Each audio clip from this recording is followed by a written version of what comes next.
Demi sagal irraa jalqabee hiriirri haala jabaadhaan gaggeeffamaa ture. Hiriira keessa san keessatti nama gahee olaanaa taphachaa turte. Egaa namoonni tokko diaaspooraan haguma aduraatti hiriira kana hifatee manatti galee jira, dadhabee jira, ofii faca'ee jira. Maal jedha warroota akkas jedhuuf dhaamsatti qabdu maali?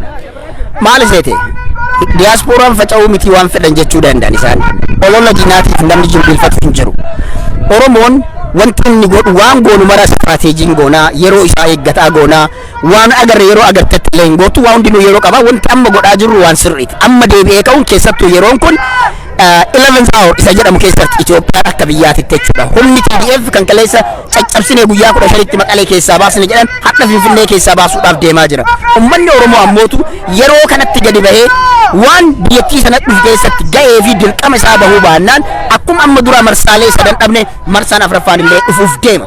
Kanaaf Oromoon dhugamatti marsaa carraa as deemaa jiru kanatti kan kaleessaa miti akka hin deebine hawwu kamiyyuu yeroon yeroo mana taa'uu miti. Yeroon yeroo cal'isanii miti. Yeroon saba isaatiif falmatanii sagalee itti ta'an. Kanaaf nuti ka'umsi hiriira kanaadha. Oromoo bakka kamiyyuu jiru hirribaa kaasuudha. Hayyoota Oromoo bakka kamiyyuu jiran hirribaa kaasuudha. Aktivistoota Oromoo bakka kamiyyuu jiran hirribaa kaasanii sochii waggaa tokko ol godhaa ture sanatti akka deebinu gochuuf waan ta'eef diinni yeroo hundaa guyyaa ati kufte caccabdee siin jedha. Guyyaa ati dhaabbatte injiru bakka du'ee dhaabbata goggogee jiraas siin jedha. Kanaaf jaraaf siyaasaa jira waan ta'eef Oromoon taa'ee caqasaa jira. Waan biraati fakkeenyaaf lafa jala wanti hedduu hojjetaatiin baane hiriiraan alatte jechuudha. Amma sanillee fixannee mataa walitti qabne keessattuu hayyoota Oromoo waliif fiduu irratti waliif fidiinsi guddaan dalagamee warri Oromoo koongiresiin ijaarameera. Amma maaltu hafe warri Oromoo koongiresiis ta'e hawaasni Oromoo deebi'ee bakka kaleessa ture sana kaasnee qabsoo Oromoo kana sadarkaa biraatti akka ce'u ammas not only gadi bahu miti. Falli ummata Oromootiif ta'u maali kan jedhullee kaayamaa deemaa jira. Kanaaf uummanni Oromoo eessumaa jiru gadi bahee iddoo kanatti bakka kamittuu bakka jiraatutti sagalee uummata isaatiif haa ta'u jedha.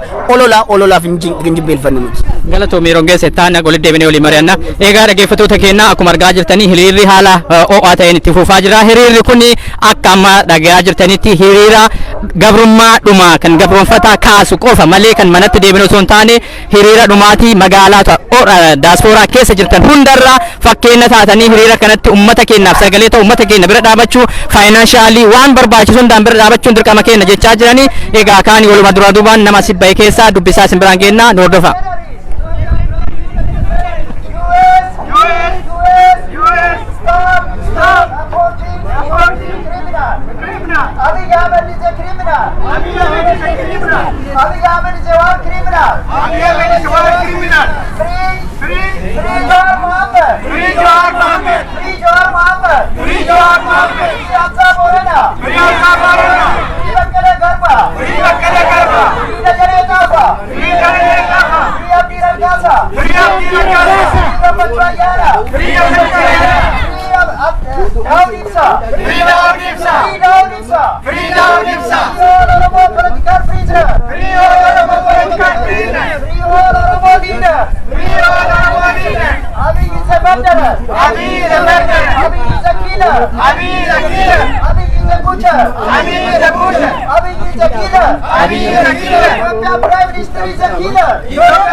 Abiy is a war criminal.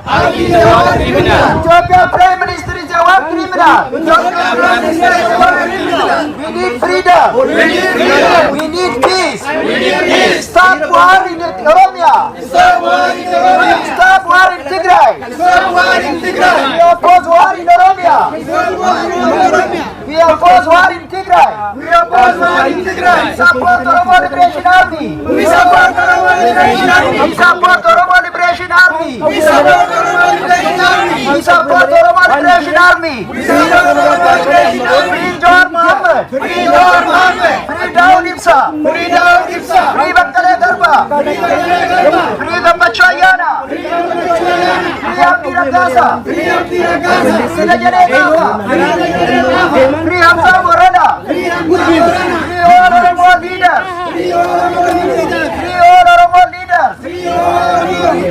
We oppose war in Oromia. We oppose war in Oromia. We oppose war in Tigray. We oppose war in Tigray. We oppose war in Oromia. We oppose war in Oromia. We support Oromo Liberation Army. We support Oromo Liberation Army. We support Oromo Liberation Army. We support Oromo Liberation Army. Abiy is a killer. Abiy is a killer. Abiy is a murderer. Abiy is a murderer. Ethiopian government is a terrorist. Ethiopian government is a terrorist. Ethiopian government is a terrorist. Ethiopian government is a terrorist. Ethiopian Prime Minister is a liar. Ethiopian Prime Minister is a liar. Ethiopian Prime Minister is a liar. Ethiopian Prime Minister is a liar. Abiy is a killer. Abiy is a killer. Ethiopian Prime Minister is a killer. Ethiopian Prime Minister is a We killer. oppose war in Oromia. We oppose war in Oromia.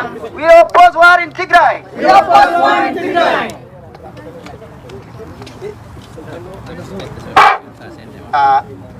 Jirtu Oromoo. Kana booda adde Leeyilaan dura buutuun yookiin waldaa hawaasa Oromoo ibsa ejjennoo yeroo ammaa wajjin wal qabatu nuuf dubbisanii erga dubbisanii booda ergaa sun dubbisanii sinaamsaa jira isaanii. Egaa kabajamtoota keenya akkuma argaa jirtanii Oromoon hawaasni magaalaa Lakkuu baay'ee dhaadannoo isaa bifa garaagaraatiin argataa jira. Amma sa'aatii ammaa kanatti ibsa ejjennoo pirezidaantii waldaa hawaasa Oromootiin kennamuuf deemaa jira. Kan hojiin dhageenyu ta'a. Statement by the Oromo community of Minnesota on the conflict, human rights violation, and humanitarian crisis in Oromia. The Oromo community of Minnesota is deeply concerned with atrocity, extrajudicial killings, and institutionalized attacks against Oromo civilians, and the continued detention of over 50,000 Oromo political prisoners, including political leaders such as Bakala Garba and the former Minnesota resident Jawar Mohammed by the Ethiopian government. Ethiopia is experiencing unrest, a brutal civil war which has left hundreds and thousands of dead, hunger and displaced. Sadly, the international community has turned a blind eye to the ongoing extrajudicial killings, mass arrests, forced recruitment of child soldiers, and crimes against humanity perpetrated by Abiy's administration in the Oromia region.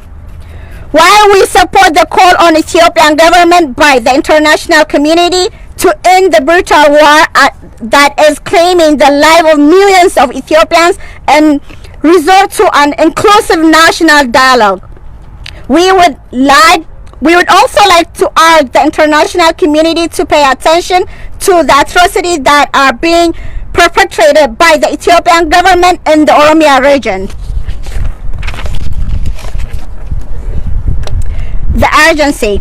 Since the start of the war on Tigray, the Prime Minister has escalated calling for the formation of militias and consecration for children into the army, potentially destabilizing the Horn of Africa. So far, the war has featured atrocity against civilians, internet displacement, a dire humanitarian crisis, and forced recruitment of child soldiers from across the country. As Oromo Americans, we are concerned and are impacted by the conflicts caused displacement, famine, forced military recruitment of minors, human rights abuses, extrajudicial killing, and detention of Oromos in Ethiopia. Therefore, we, the Oromo community of Minnesota, demand the U.S. government to maximize pressure on Abiy Ahmed for an immediate cessation for hostilities in Oromia, remove his military force and Amhara militia from Oromia zone, and choose the path of negotiating cessation of hostilities. To continue pressuring the government to release all political prisoners and pressure all parties to convene to hold an all-inclusive national dialogue and reconciliation led by an impartial international body. To push for an impartial investigation into extrajudicial killing perpetrated by the Ethiopian National Defense Force and Amhara Regional Force and the Amhara militias against civilians in Oromia Special Zone of Amhara Region, Wallo Kamise, Western Zone of Tigray Region, Matakal zone of Benishangul Gumuz region, East Walaga, and Horo Guduru Walaga zone of Oromia region. To urge the government to allow immediate access to humanitarian aid to relieve the suffering of the displaced and the approximate 500,000 people facing famine-like conditions. To push for an independent investigation into the killing of a famous Oromo singer Hatalu Hundesa and urge the government to respect freedom of speech and expression. Thank you. galatoomii leela egaa akkuma argaa jirtanii ibsa hojjennu keessattuu waldaa hawaasa Oromoo Minnesotaatiin ibsa ejjennoo yaada hedduu qabu egaa mootummaan nu keessa jirru kun taaksii nurraa buusa waan ta'eef egaa waan akshiinii yeroo dheeraa akka tantamaa akka fudhatu kan jedhu waan garagaraati kanuma fakkaata hiriira kun hiriirri yeroo dheeraaf deemaa jiru hiriirri kun hiriira hadha baamee ta'u duwwaa duun taane Oromoon bahaadhiya jirtan kaabaaf kibba jirtanii akka ciman tokkummaadhaanii ummata keenya bira dhaabattanii sirni gabroonfataa kun sirna dhuma yeroo dhumaatiif akka ta'u isin wajjin dhaabanna dhaamsa jedhu ummata biyyaatii dhaamsa garagaraa dhaamsa jabaa ta'e dhaamaa jiranii kanumaan kaa ummanni biyyaas yeroon isaa yeroo dhumaa akka ta'e ummanni keenya ummanni ollaa kennaa ciminnaanii osoo kun irraa dararam osoo kun irraa miidham osoo jabaan isaanii wareegamaa jiru kan du'eef osoo hin laalatin kan hidhaa jiru osoo laalatin qabsoo isaanii cimsanitti fufaa jiran kanaaf ummanni Oromoosis garaa murannaadhaanii qabsoo dhumaa kan akka godhu kanuma dhaamsa kenna egaa haala hiriiraa walduraa duubaan kan isee maaliin qotaan hordofa. Oromoon gaafii inni gaafate kan bu'uura deebii argatutti Oromoon diyaaspooraaf rafuu hin ta'u. Yoo kana goone dirqama rabbiin nurra kaa'e dirqama Oromummaa qabnullee ba'aa akka hin jirre walitti haa himnu. Akka yeroon geesseen ani maal godhe jedhee ofaa gaafadhu dirqama bahee jira. Adda Leeyilaan dirqama bahee jira jettee of gaafate. Hajiin dirqama kiyya bahee jira jedhee yoo of gaafate tokkoon namaa guyyaa sana dirqama ba'a. Har'a namuu kaambii bilchiginnaa jala walakkaan isaa mataa qabate haati Oromoo har'as dhiiga booyaa abbaan Oromoo har'as ilma isaa wareegame kan silaa qotee hiyyummaa jalaa isa baasu naannoo Amaaraatitti ergamee Amaaraa deebisiisuudhaaf yeroo isaan achi gahan ammootu faannoo dugda duubaan rasaasaan akka ilmaan Oromoo lafarraa guuraa jiru kuni har'a miidiyaa irratti isaan mootummaan isaanii aangawoota waraanaa dabalatee waan isaan godhan waan dirree irra jiru. Kuni waan nuti irra kaayaa jirru miti. Barattoota magaalaa Finfinnee keessatti mana barumsaa keessatti barattoota Oromoo nyaata summeessanii nyaachisuun irra deddeebi'ee mul'ataa jira. Ilmaan Oromoo godina Booranaa, Arsii, Karrayyuu fi naannoo Baaleen dabalatee iddoo garagaraatti uummanni Oromoo beelaan dhumataa jira. Mootummaan hanga diyaaspooraan iyyuu ummata kana laaluu hin dandeenye. Guyyaa akkuma Hayila Sillaasee akkuma Dargii salphinni itti bu'u uummanni lafa dhumataa jiru horiin dhumataa jiru yeroo gara addunyaa bahu fakkeessaadhaaf ka'aniitiin olii gaffifiikaa jiru. Kuni osoo isin waa jalqabuu baattanii mootummaan biyya sanaa Oromoodhaaf dantaa hin qabu. Kanaaf waan dandeettanii Oromoon humna isaa ijaarachuun dirqama ta'a. Sabni humna hin qabne sabni irree hin qabne ergamtuu ta'a. Sabni irree hin qabne jaakkeettiin keellee keetii miti. Abbaa humna qabutu guyyaa haalli isaa mijaa'e jaakkeettii keellee sirraa mulqateetiin fudhatee deema.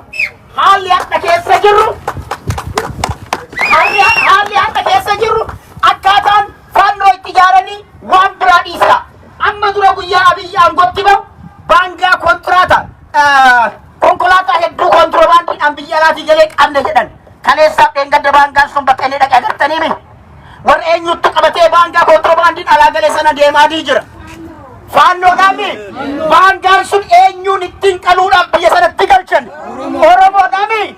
Kanaaf Oromoo ati yoo namni diinni si qaluudhaaf si qophaa'u yeroo ati callisteetuma mencaa ati argaa qabdutti heera mootummaati mencaa qabaachuun mencaa oorruu jalaa harama ittiin kaasan qabaachuun yakka yoo sitti ta'u mootummaan biyya sanaa mootummaa kan kee akka hin taane kanaa ol ragaa biraa sitti himuun hin barbaachisu. Gorjamiin yoo barbaadan rooba roobsisnee jedhan. Ummata Oromoo ammoo beelaan fixan qeerroo Oromoo daa'imman amata 14 umrii isaa kan hin qabne itti dabalanii daangatti akka ergan warroonni Tigraawaa waraabanii fi isaan facaasan agartanii jirtan. Kuni haqa keenya dhugaa keenya osoo qabnu mana gallee ukkaamamnee Oromoo irraa wanta tokko osoo hin fooyya'iniif nuti mana jallee taa'uun rabbillee nu dhiisu seenaan illee nu dhiisu sammuun keenyallee itti nu gaafata. Kanaaf Oromoo Minisootaa waan biraa isiniin hin jedhu warri hadhaas dhuftan yoo mana galtan hiriyaa keessan iddoo kana dhuftan maal ni duuteehi maal haa Oromiyaa keessaa namni du'a dhaabeehi maaltu gale maa argatte kophatti bilisoomteehi gaafii jedhu gaafadha. Nam bilisoome haa jedhu bilisummaa isaa hin hawwinaafnullee garuu Oromoon gibrummaa jala jira.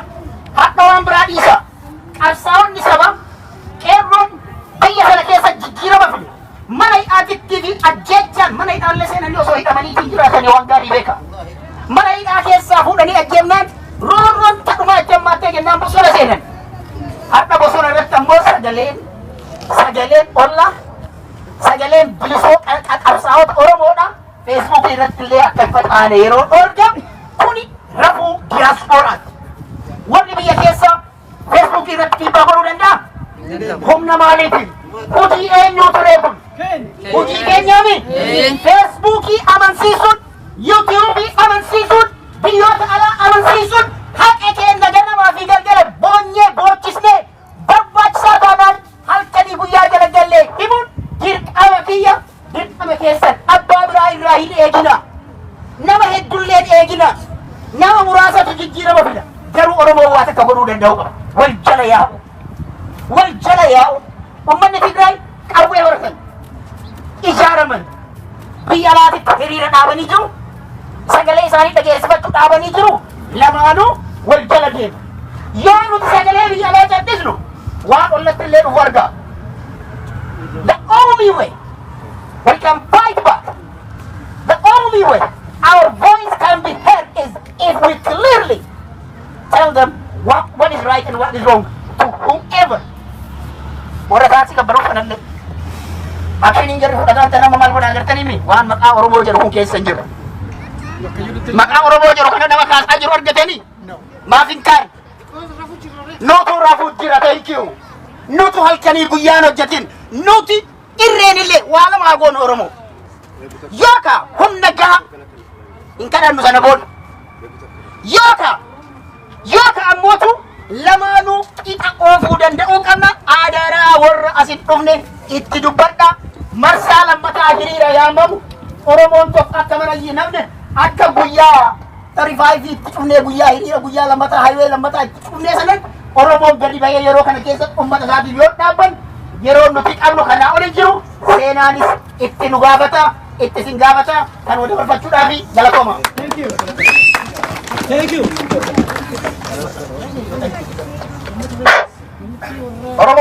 Oromoo jirtu yaaboo dhugaadha. Oromoo waan seenaa walitti himnu hin qabnu. Dhugaadha ilmaan Oromoo kanneen daayispooraadhaa hiriira bahuun barbaachisaadha. Nama hiriirri nu ga'ee jiru dura ni dhaabbanna akka jirutti. Hiriirri waan bu'aa hiriirri fidees arginee jirra. Garuu sanarratti waliin dhaamsa dhaabuu barbaadu. Gootawwan keenya kan gaara jiruu fi kan biyya keessa jiran. Gootawwan keenya warri gaara keessa jiran ilmaan Oromoo naannoo jiranitti itti dhufanii akka hawaasaatti walitti qabanii isin saba biraan tuqinaa nuti isiniif qabsooyne ja'anii qeeroo fi qarree itti himanii qeeroon osoo jala iyyaane biraa deemuun sablina. Ilmaan Oromoo 90 takka adda bilisummaa Oromoo barbaanneetti itti dheena nuti. Dhugaata yoo taate yeroo har'aan tanaa osoo ilmaan Oromoo dhumaa jiranu adda bilisummaa Oromoo yookaan waraanni Oromoodha ilmaan Oromoo ni dhammeessine jedhee yeroo fudhachuu qabu. Kanaafuu Oromoo wanneen dhaamsa isinii dhaamu hiriiran baanuu jettanii hawaasa Oromoodhaa kan Minisootaa keessa jirtan hawaasa Oromoo kanneen biyya alaa jirtan hundi keessanuu daayispooran hiriira bahuun barbaachisaadha. Yeroo dabrees ammaas taanaan haga Oromiyaan bilisoomtu haga mootummaan nama nyaataan mootummaan Abiyyi Ahmed Piraayim Ministeerri Itoophiyaa kan jiru beekin haga aangoo tanarraa ka'uu hiriira bahuun barbaachisaadha. Akkuma warra kaleessa diina keenya kanarra diina keenya dhawurratti bira keenya wanni isaan jaan daggala keessa naannoo Tigraay waan isaan jaallaaltanii gartan ilmaan Tigraay kan biyya alaa jirtan kan diasporaadhaa maqaa isin goonaa akka isin ol galattanii dhaabbattanii qomatee isan dhaabbattanii deemtan isin goona jaaniiti hoggantoonni isaanii dhaabbatanii dhaamsa dabarsaa jiran. Nutis waraana keenya gootawwan keenya cinaa dhaabbannee akka isaan wareegama kabalanii akka qoba dhaabannee biyya alaa kana keessatti ummata kana ummata nu dhageenya kana dhaabbannee kana chaawuluudha akka qoba teenya dhaabannee ol baanee dubbannu isaan cinaa dhaabbannee isaan haa gargaaruun isin jedhan ilmaan Oromoo. Ni sobe ilmaan Oromoo. Ni sobe. Ni sobe akka Hacaaluu hundee isaa baanu ni sobe. Karaa kana malee hin jirre. Gootni keenya Jawaar Mohaammed eenyuuf jecha sitti siina isaa kaa'ee ilma isaa dhiisee Oromiyaa gale. Oromoof jechaami. Ni wallaale inni akka keenya kana bareedee akka keenya kana jiru gaarii jiraachuu ni wallaale. Arra mana hidhaa keessa jira. Eenyu kan mana hidhaa keessa jiru? Jawaar Mohaammed Hibar. Kan ilmaan Oromoodhaa kutaa kudha takka kan dhaabni Oromoo kan immoo qabsaa'onni Oromoodhaa amat 45 mataa walitti qabin halkanii guyyaa hirriba dhabee ilmaan Oromoo mataa walitti qabin.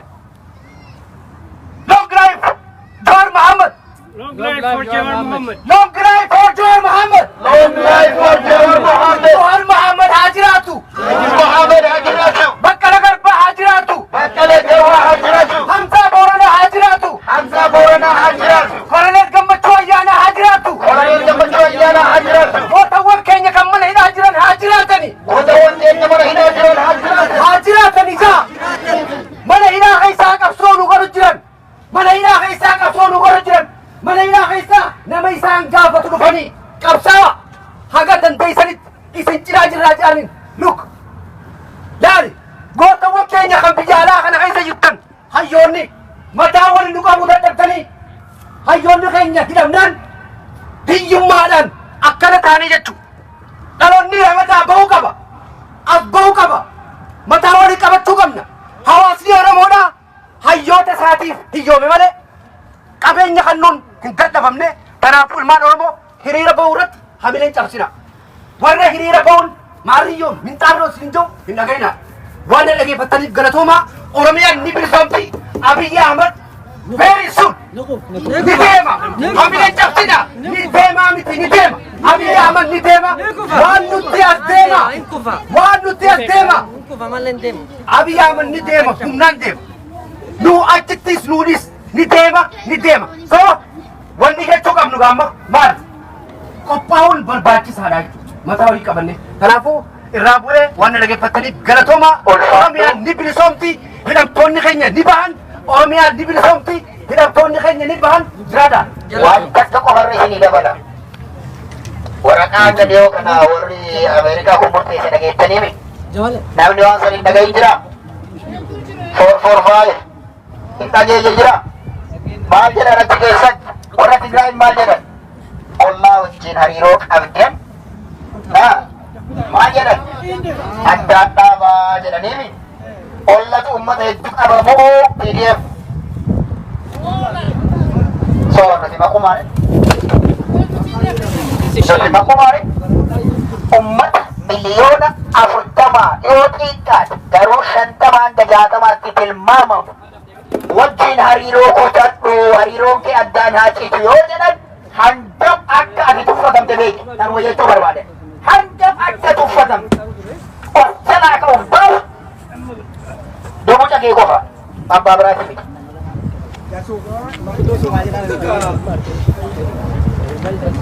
السلام عليكم ورحمة الله وبركاته. وعليكم السلام. بدا نجا ولدي ديبينه ويا دراتي أملي نمني نمدها إن شاء الله. نرفني نوترفه بيجلي راسلي نرفني جالا. أنا مو قرتي واحد دبتو في متي ونين دبتو مو أمني خينيا قرتي بيا على جرتان قرتي دبتني جرتني ثنود. أورا بيات من دبت. ورا بيا كيف فوشير قتيتين من قدوتين بالسجنة جلا ديبيا أبي نخف إذن فراتي كان دبر Yes.